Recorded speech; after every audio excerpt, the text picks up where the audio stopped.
3. 가난해지던 손가락. 에드문드 아저씨에게 내 걱정을 털어놓자 아저씨는 진지하게 들어주었다. 그게 바로 네 걱정이란 말이지? 네, 아저씨. 루시아누가 우리랑 같이 이사가지 않을까봐 걱정이에요. 넌 그 박쥐가 널 굉장히 좋아한다고 생각하니? 그럼요. 마음속 깊이? 틀림없다니까요. 그렇다면 박쥐는 꼭 갈 게다. 조금 늦게 나타날지도 모르지만 언젠가는 꼭 내 집을 찾아낼 거야. 이사갈 집 주소도 가르쳐줬어요. 그렇다면 더욱 쉬운 일이지. 만약 못 간다면 그건 다른 약속이 있기 때문일 거야. 그땐 자기 형제나 사촌 중에 하나를 보낼 게다. 그래도 넌 그게 다른 박쥐라는 걸 알아채지 못할 게야.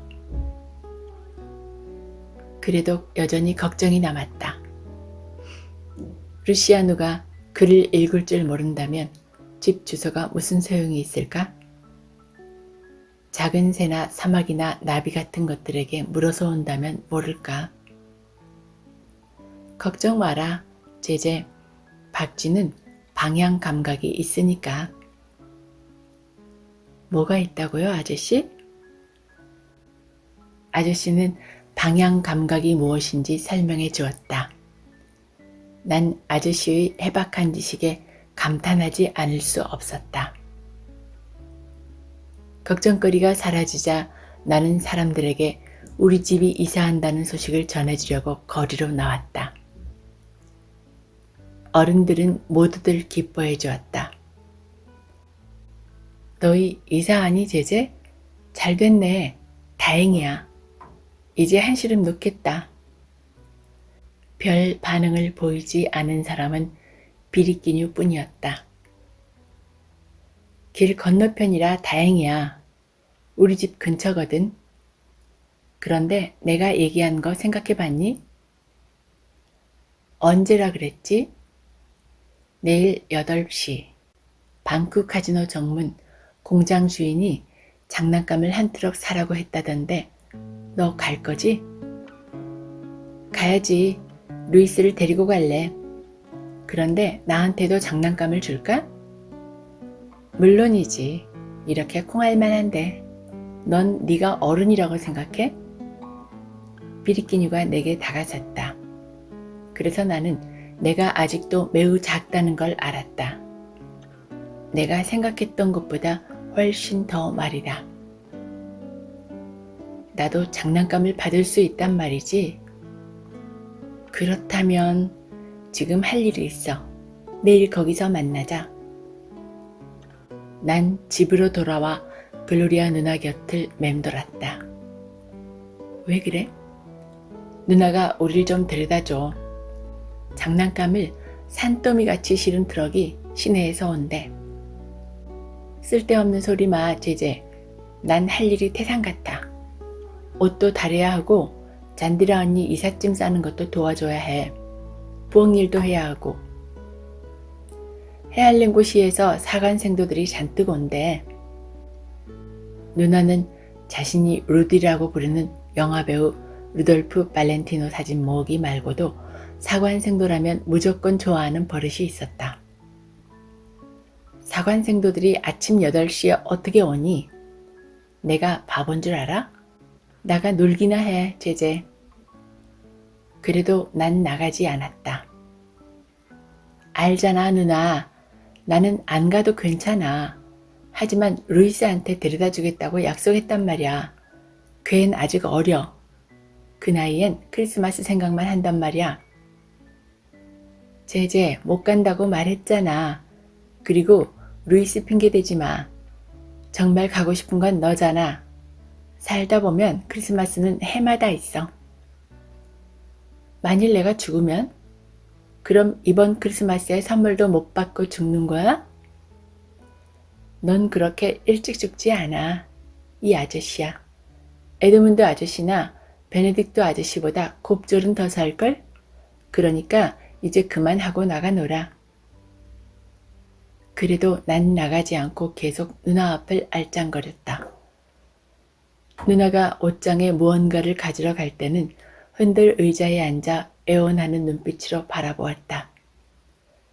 누나에게는 그런 눈빛이 효과가 있었기 때문이다.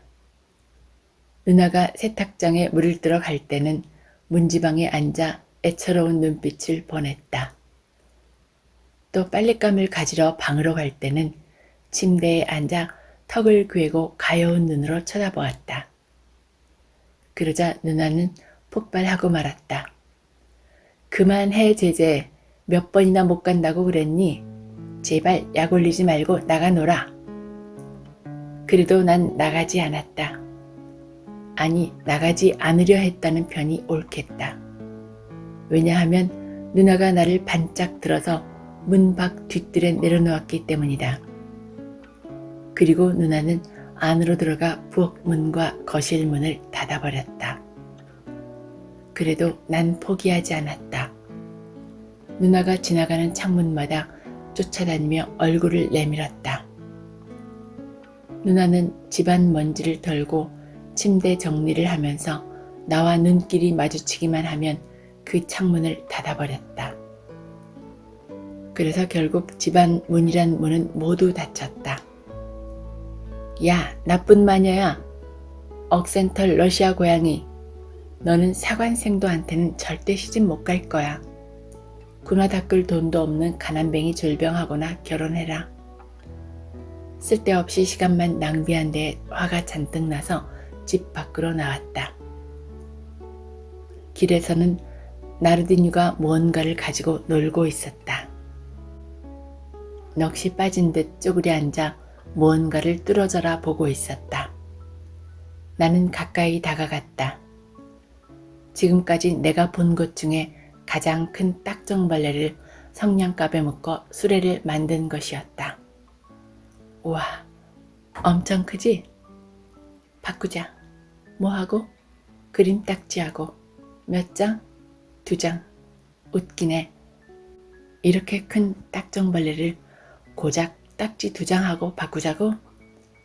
그딴 딱정벌레는 우리 에드문드 아저씨네 개울가에도 잔뜩 있어.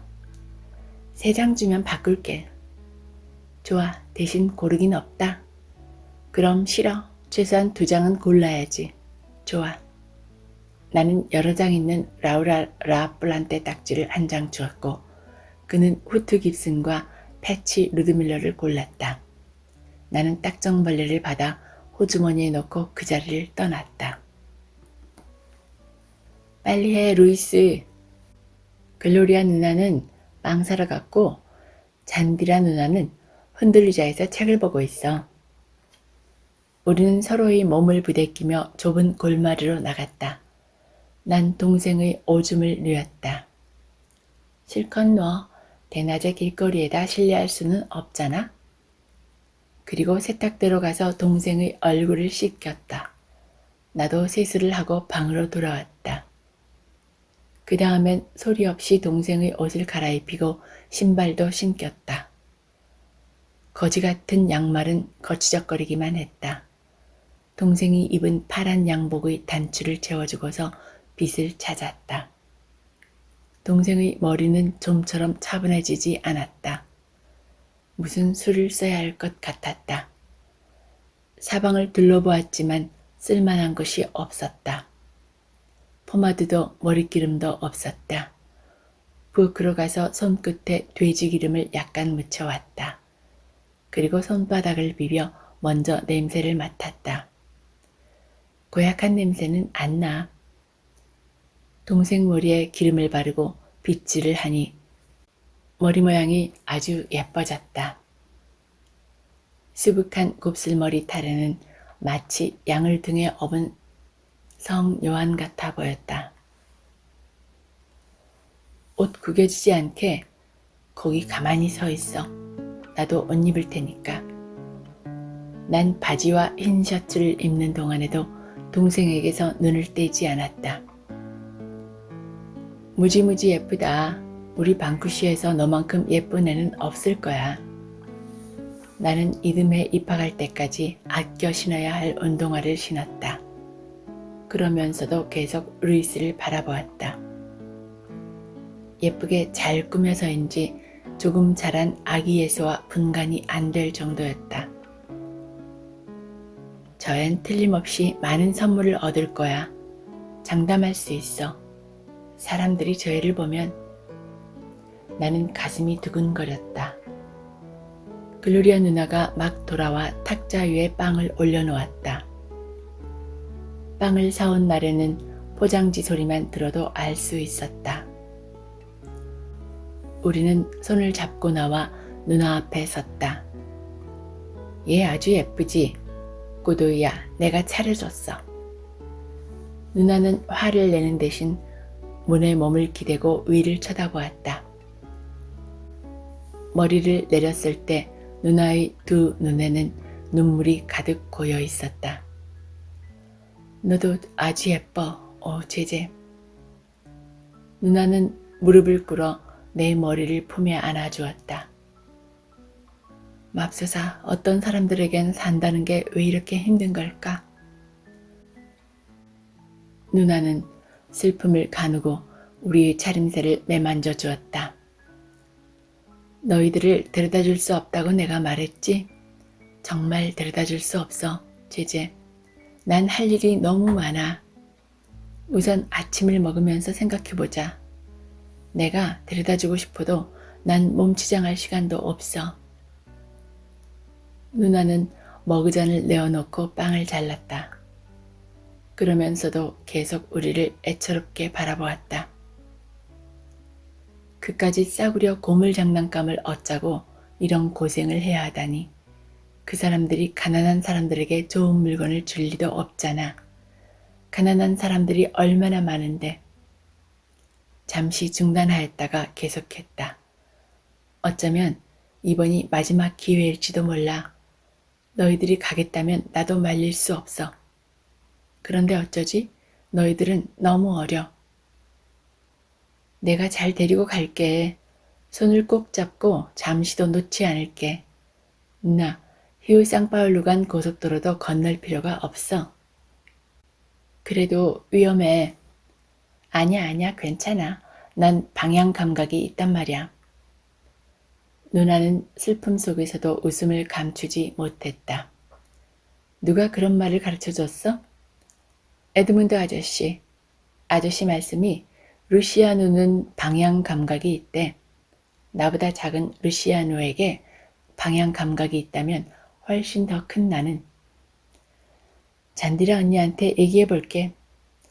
시간 낭비야. 잔디라 누나는 그만둬.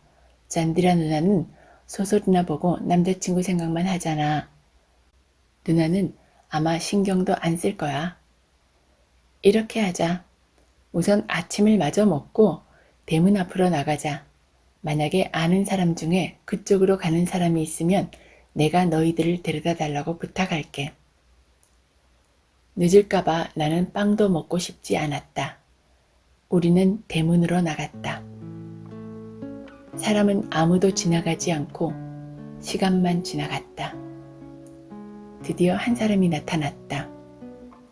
우체부 빠이샹 씨가 멀리서 오고 있었다. 그는 모자를 벗으며 글로리아 누나에게 인사를 했다. 그는 기꺼이 우리를 데려다 주겠다고 했다.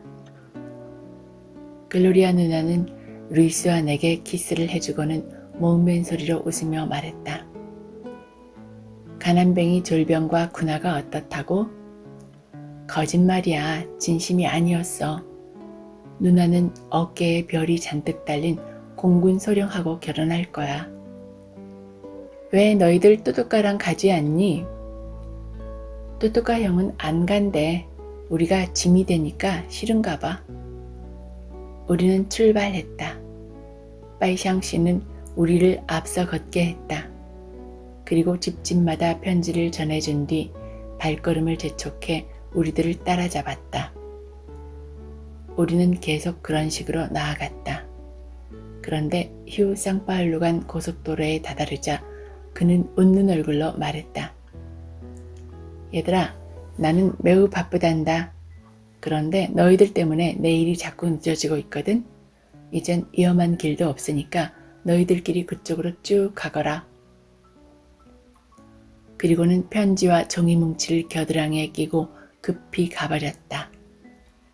생각해보니 화가 치밀었다.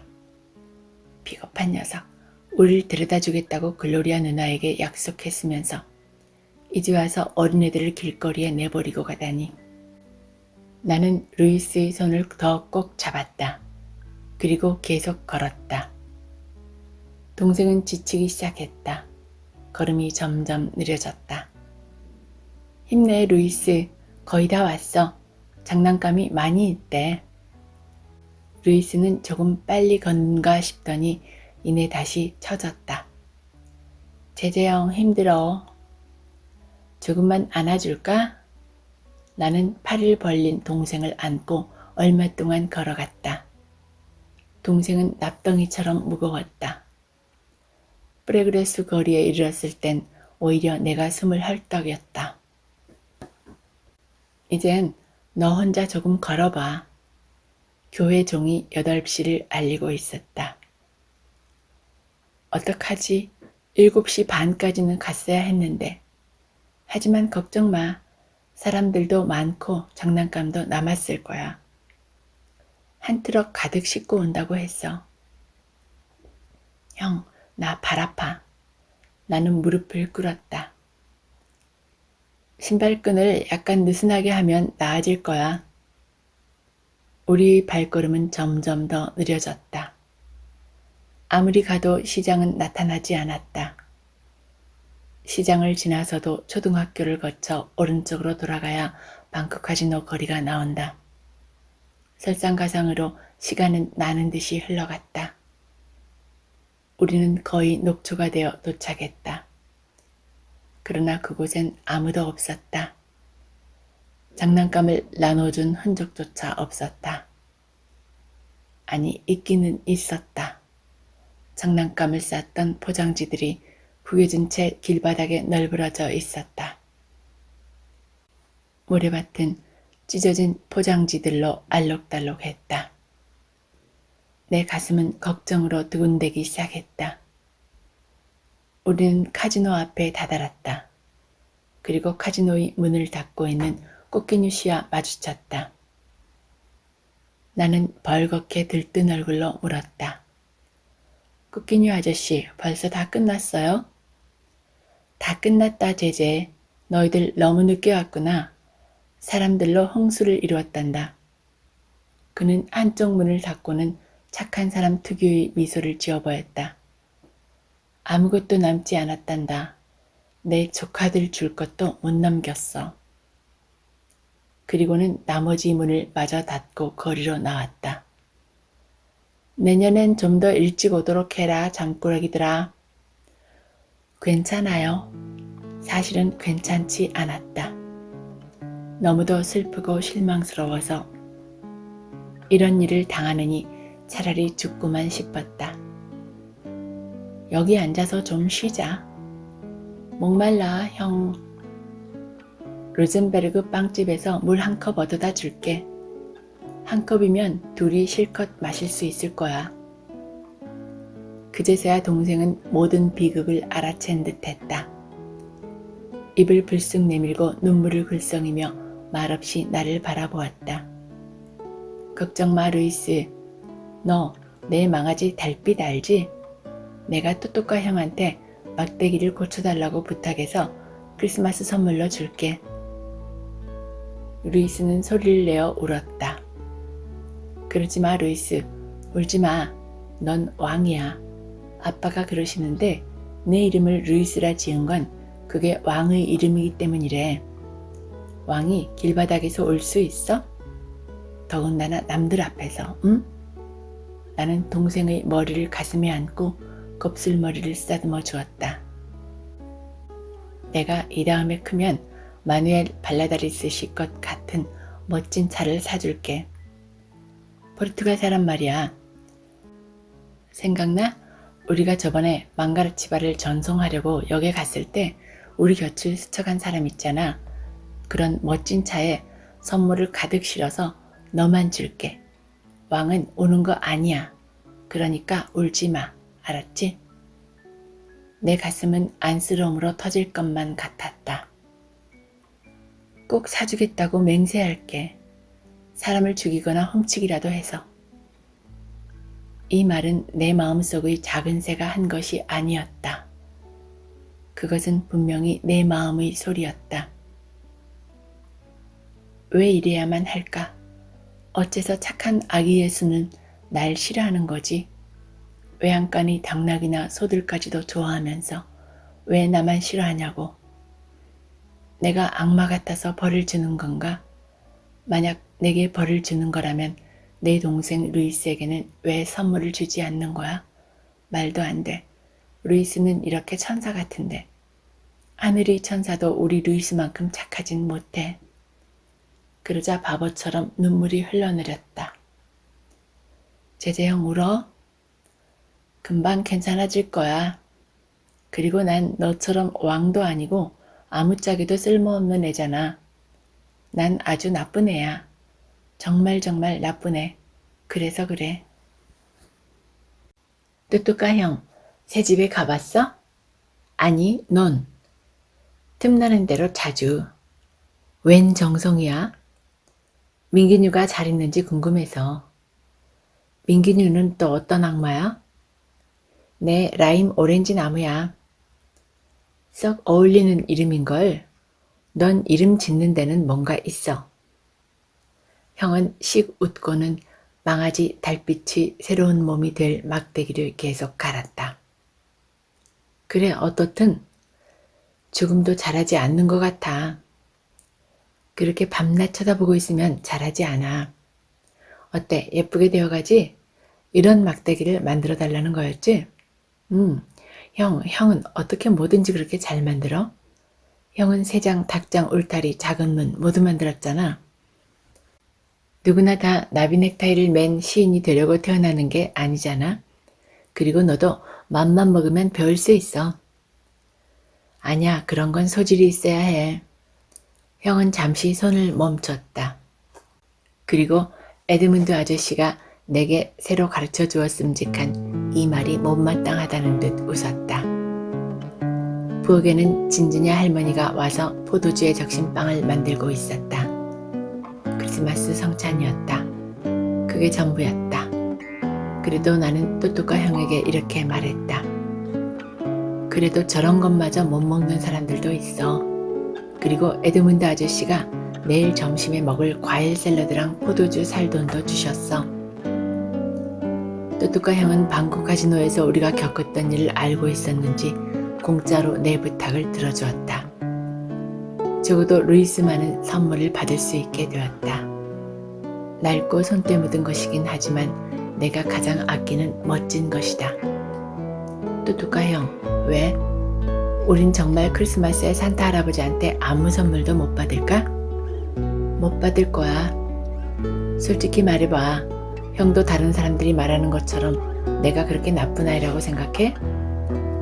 아주 나쁜 아이는 아니야. 문제는 네 피 속에 악마가 들어있다는 거지. 나도 이번 크리스마스에는 악마가 없어졌으면 좋겠어. 죽기 전에 딱 한 번만이라도 내 속에 악마 대신 착한 예수님이 태어났으면 해. 혹시 알아? 내년에는 그렇게 될지? 너도 나처럼 해볼래? 어떻게 하는데? 난 아무것도 바라지 않아. 그래야 실망도 안 하거든. 아기 예수도 사람들이나 신부님이나 교리에서 말하는 것처럼 그렇게 좋은 애는 아니야. 형은 말을 멈추었다. 자신의 속마음을 털어놓아야 할지 말아야 할지 망설이는 것 같았다. 그럼 어떤 아이인데? 좋아, 너는 아주 장난이 심해서 선물 받을 만한 자격이 없다고 치자. 그런데 루이스는 천사 같아. 글로리아 누나는? 누나도. 그럼 난? 글쎄, 가끔 내 물건을 훔쳐가지만 그래도 착한 편이야. 랄라 누나는? 아주 세게 때리지만 그래도 착해. 언젠간 내 나비 넥타이를 만들어줄 거야. 잔디라 누나는? 그저 그래. 그래도 나쁘지 않아. 엄마는 정말 착하셔. 날 때리실 때도 불쌍해서 살살 때리셔. 아빠는? 아빠는 잘 모르겠어. 아빠는 운이 없으셔. 내 생각엔 아빠도 나처럼 식구들 중에서는 나쁜 사람일 것 같아. 좋아, 그렇다면 우리 집 식구는 모두 좋은 사람들이잖아? 그런데 왜 아기 예수는 우리한테 잘해주지 않느냔 말이야. 파울리아베르 댁을 가봐. 그 큰 식탁이 먹을 걸로 가득 차 있는 거 봤지? 빌라스 보아스네도 마찬가지야. 아다우트 루스네는 말할 것도 없고 나는 그처럼 울상이 된 형을 처음 보았다. 그래서 난 아기 예수가 그냥 보이기 위해서만 가난한 사람으로 태어났다고 생각해. 그 다음엔 부자들이 더 소용있다고 깨달은 거야. 이런 얘기 그만하자. 내가 한 말은 큰 죄가 될지도 몰라. 형은 풀이 죽어 더 이상 이야기를 하지 않으려 했다. 고개를 숙이고 막대기만 쓰다듬을 뿐이었다. 얼마나 슬픈 크리스마스 만찬이었는지 나는 기억조차 하고 싶지 않다.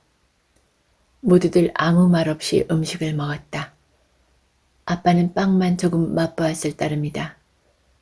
면도도 하지 않았고 자정미사에도 가지 않았다.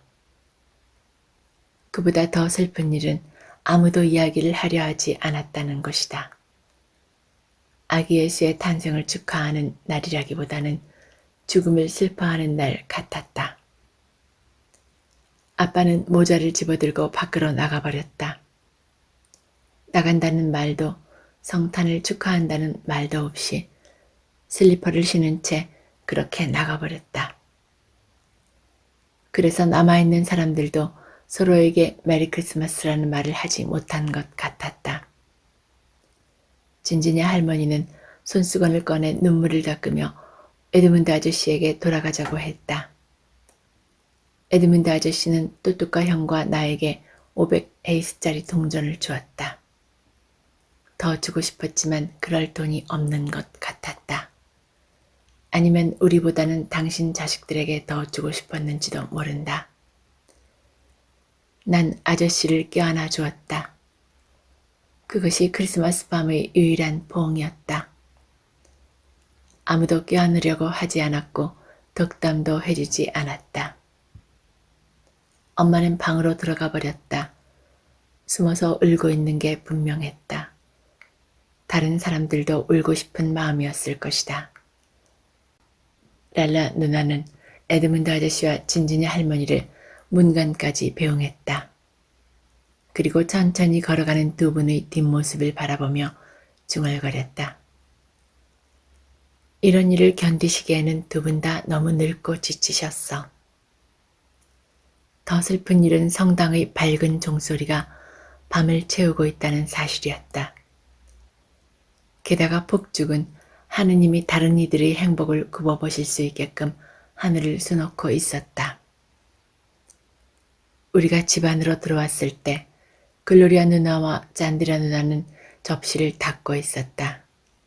글로리아 누나는 많이 울었는지 눈이 밝게져 있었다. 그래도 울었던 티를 감추며 뚜뚜과 형과 내게 말했다. 아이들은 자야 할 시간이야. 그러고는 우리를 바라보았다. 하지만 누나는 그 순간 그 자리에는 더 이상 아이들이 없다는 것을 알고 있었다. 모두가 어른이었다. 그것도 아주 슬픈 어른. 슬픔을 조각조각 맛보아야 하는 어른들 뿐이었다. 어쩌면 이 모든 슬픔은 라이트 전기회사가 전기를 끄는 뒤 전깃불 대신 켜놓은 꺼져가는 등불 때문인지도 몰랐다. 어쩌면 행복한 사람은 손가락을 입에 문 채 잠든 꼬마 임금님 뿐이었다. 나는 동생 가까이에 망아지를 세워넣었다. 녀석의 머리를 쓰다듬어주지 않을 수 없었다. 강물이 흐르듯 부드러운 목소리로 속삭였다. 귀여운 내 동생.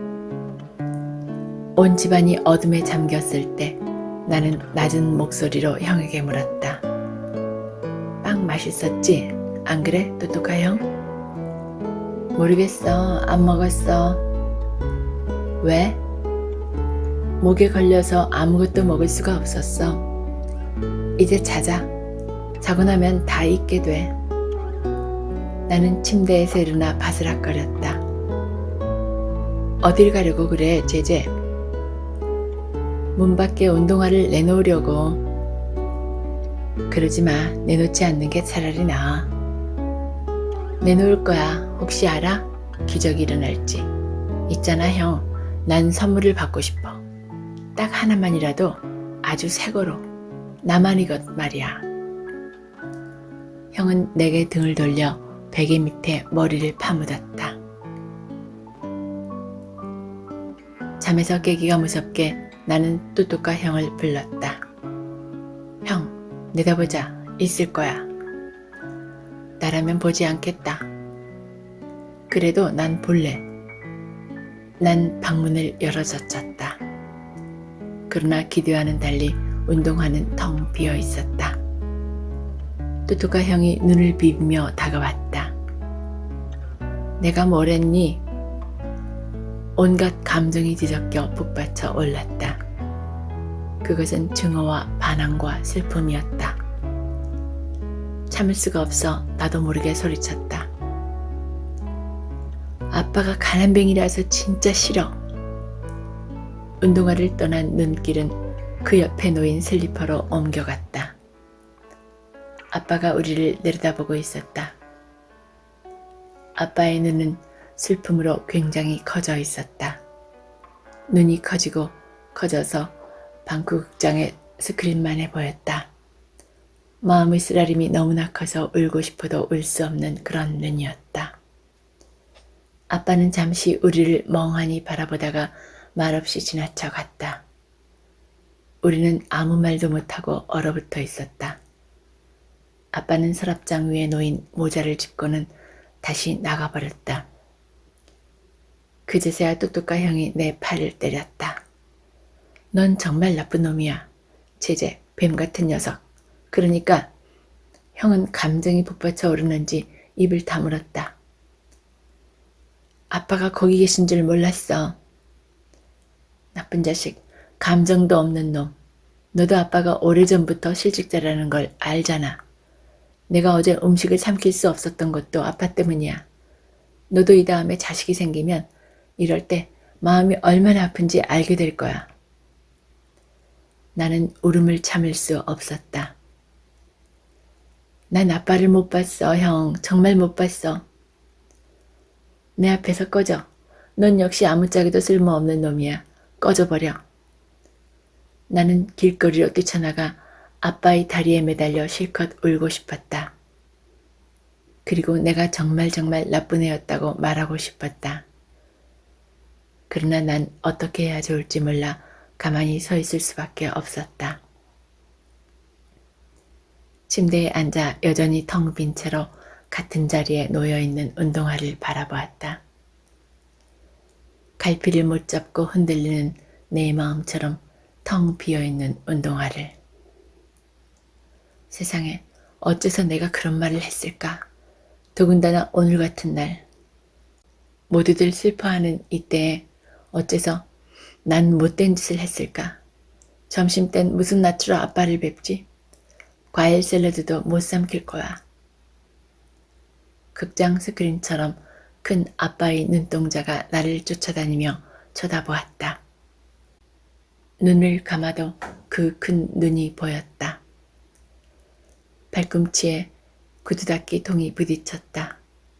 그러자 문득 어떤 생각이 떠올랐다. 혹시 그렇게 하면 아빠가 나의 모든 잘못을 용서해 줄지도 몰랐다. 나는 또또과 형의 구두 닦기 통을 열었다. 그리고 형의 검정 구두약을 꺼냈다. 내 것은 다 떨어져 가고 있었기 때문이다. 그리고 아무에게도 이야기하지 않고 거리로 나왔다. 구두 닦기 통의 무게는 전혀 느껴지지 않았다. 걸을 때마다 아빠의 눈을 밟아 아빠를 아프게 하는 것 같았다. 이른 새벽인데다 어제 저녁 자정미사와 크리스마스 만찬을 치르느라 모두들 아직 자고 있는 듯했다. 길에는 아이들이 크리스마스 선물로 받은 장난감들을 서로 자랑하고 비교하며 놀고 있었다. 그런 모습은 나를 더 우울하게 했다. 모두들 착한 아이들이었다. 저 아이들 중 아무도 나처럼 못된 짓을 할 아이는 없을 것이다. 나는 손님을 기다리기 위해 재난과 기아 상점 근처에서 멈추었다. 이 상점은 오늘 같은 날에도 문을 열었다. 이런 이름을 붙인 건 우연이 아니었다. 잠옷바람에 슬리퍼나 나막신을 신은 사람들은 있었지만 구두를 신은 사람은 하나도 없었다. 아침을 먹지 않았는데도 배가 고프지 않았다. 괴로움에 비하면 배고픔은 아무것도 아니었다. 난 뽀로그레스 거리로 나가보기도 하고 시장을 한 바퀴 돌아보기도 했다. 로젠베르그 아저씨네 빵집 앞 인도에도 앉아있어 봤지만 손님은 전혀 없었다. 시간이 꼬리를 물고 지나갔지만 난 한 푼도 벌지 못했다. 하지만 나는 무슨 일이 있어도 돈을 벌어야만 했다. 무슨 일이 있어도. 더위는 점점 심해졌다. 구두닦이 통끈 때문에 한쪽 어깨가 쓰려 다른 쪽 어깨에 맸다. 목이 말라 시장에 있는 공동수도에서 물을 마셨다. 나는 얼마 안 있으면 다니게 될 초등학교 교문 계단에 앉았다. 구두닦이 통을 바닥에 내려놓으니 온몸에서 기운이 쓱 빠져나가는 것 같았다. 인형처럼 얼굴을 무릎에 얹고 아무 생각 없이 앉아 있었다. 잠시 후에는 아예 무릎에 얼굴을 파묻고 팔로 무릎을 감싸 안았다. 생각했던 일을 하지 못하고 돌아가느니 차라리 죽는 편이 나을 것 같았다. 누군가가 발로 내 구두닦이 통을 톡톡 찼다. 그리고 귀에 익은 목소리가 나를 불렀다. 어이 구두닦이, 그렇게 졸다가는 돈을 못 벌지? 반신반의하며 고개를 들었다. 카지노 수위 꽃기뉴 아저씨였다. 아저씨가 구두닦이 통에 발을 올려놓자 나는 우선 헝겊으로 구두를 닦았다. 그리고 물로 구두를 적신 후 훔쳐냈다. 그 다음 조심스레 구두약을 발랐다. 아저씨 미안하지만 바지를 조금만 올려주세요. 그는 내 말대로 했다. 오늘 같은 날에 구두를 닦니, 제제? 오늘처럼 돈이 절실한 적이 없어요. 크리스마스는 잘 지냈니? 그저 그랬어요. 내가 구두솔로 통을 두드리자 그는 발을 바꿨다. 나는 아까와 마찬가지 방법으로 다른 쪽을 마저 닦았다. 그리고 양쪽 구두에 모두 광을 냈다.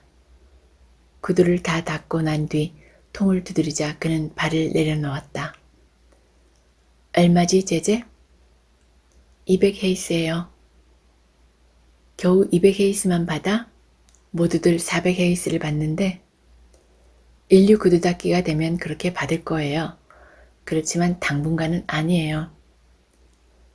그는 500 헤이스를 꺼내 내게 주었다. 아저씨, 나중에 주실래요? 아직 한 푼도 못 벌었거든요. 거스름돈은 크리스마스 선물이다. 그럼 또 보자.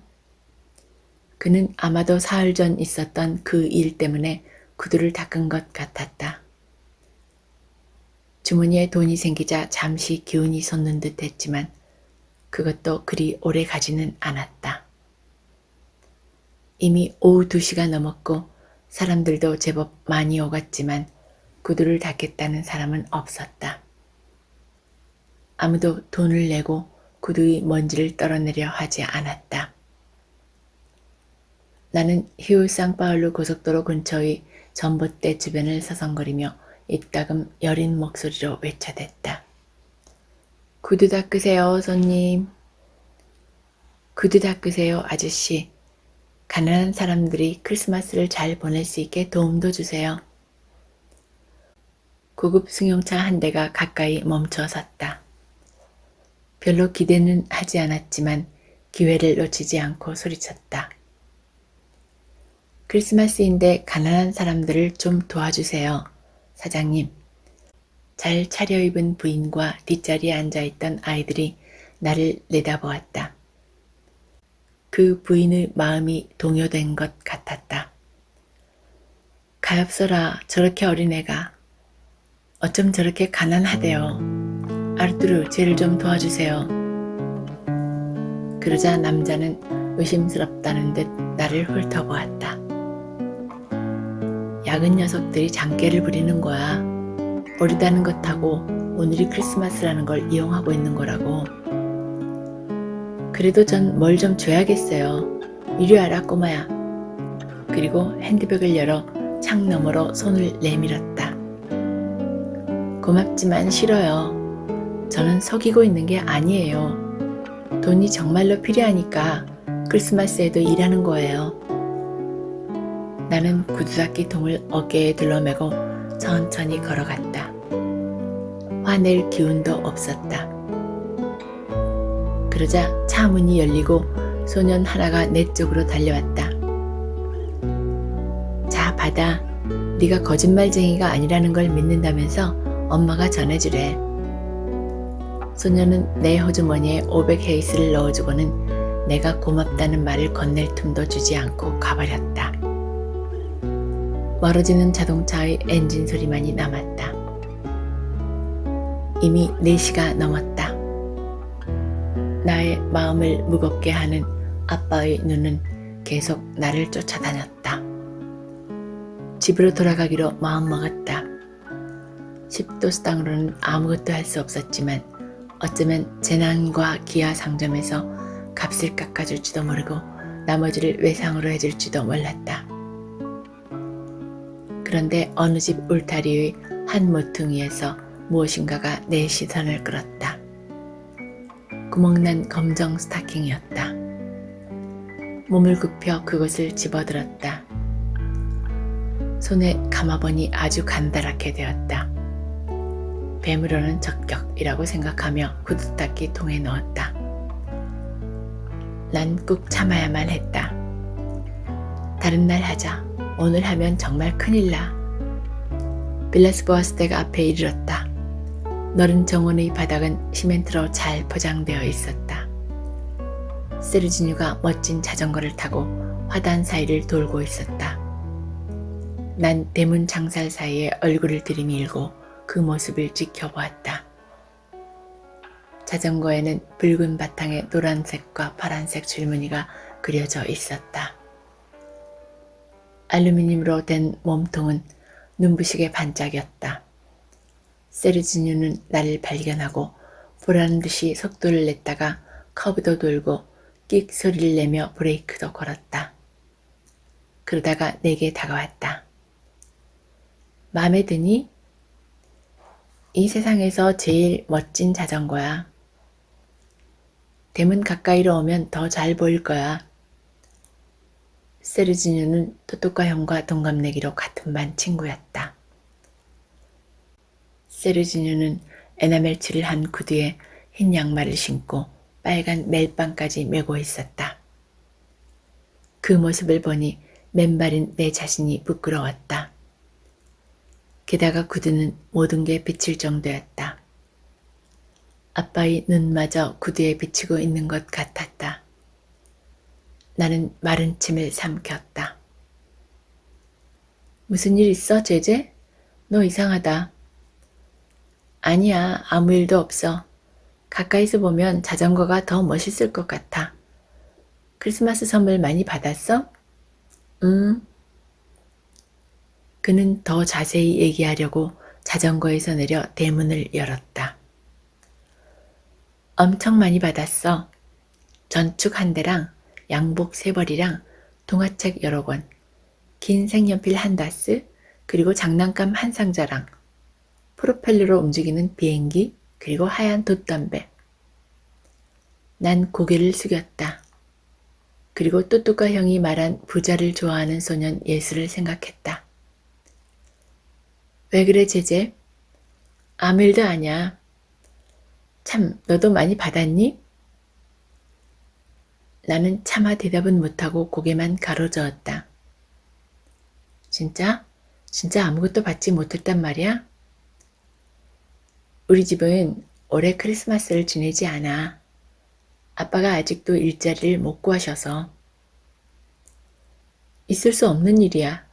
너희는 밤이랑 개암나무 열매도 못 먹고 포도주도 못 마신 거야? 진지냐 할머니께서 만드신 빵하고 커피만.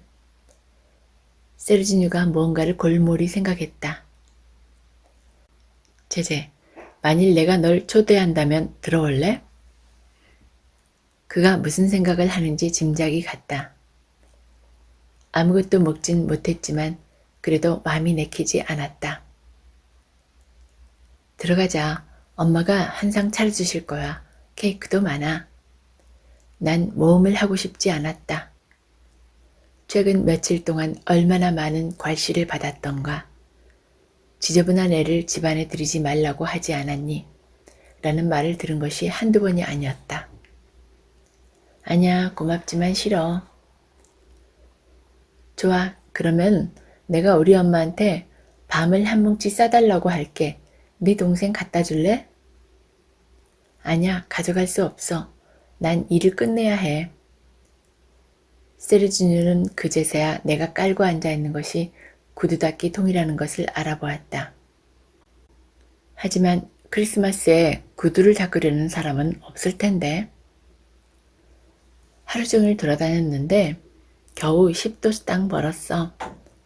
500헤이스는 동량에서 얻은 거야. 아직 2도수당이 더 필요해.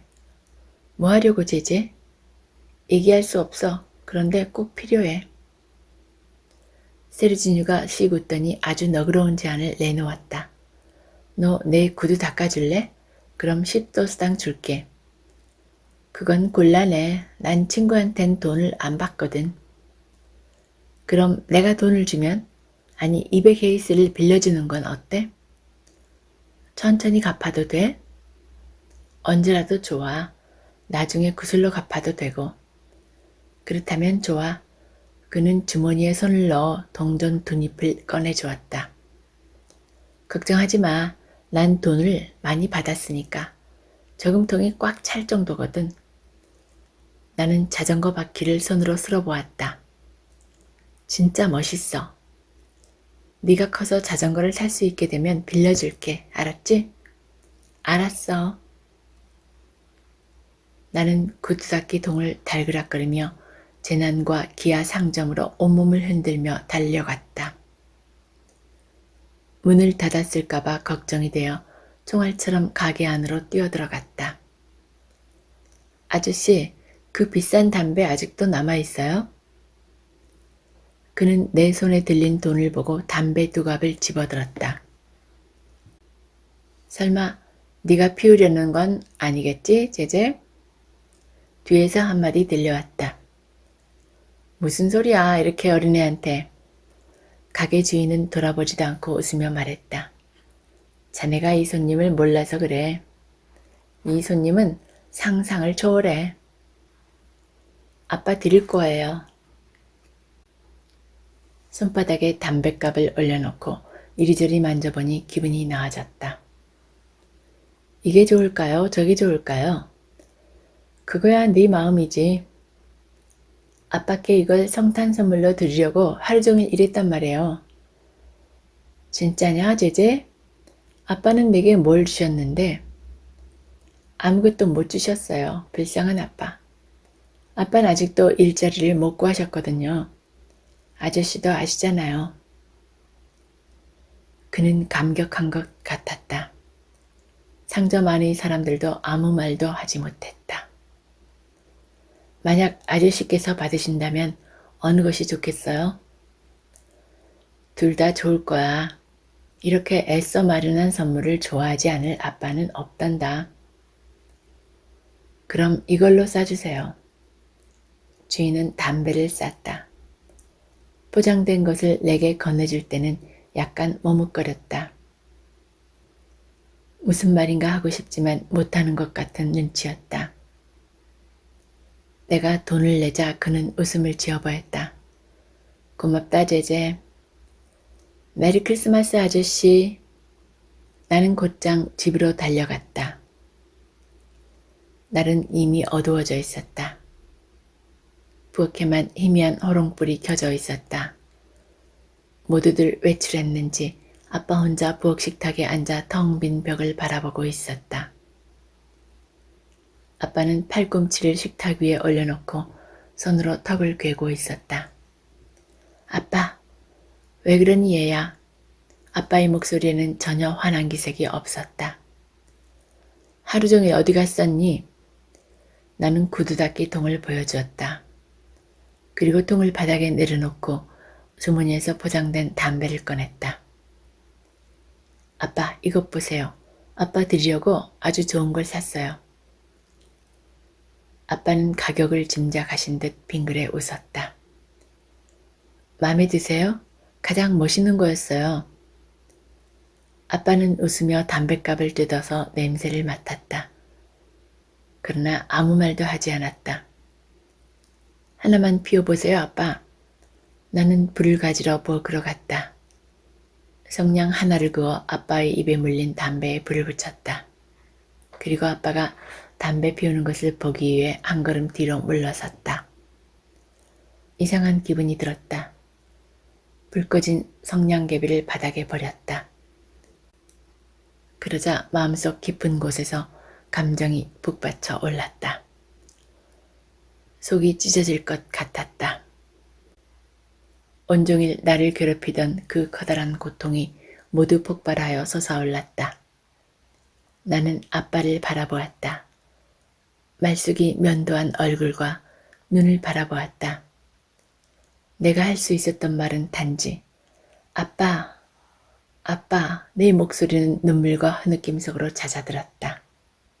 아빠는 팔을 벌려 나를 꼭 보듬어 주었다. 울지 마라 얘야.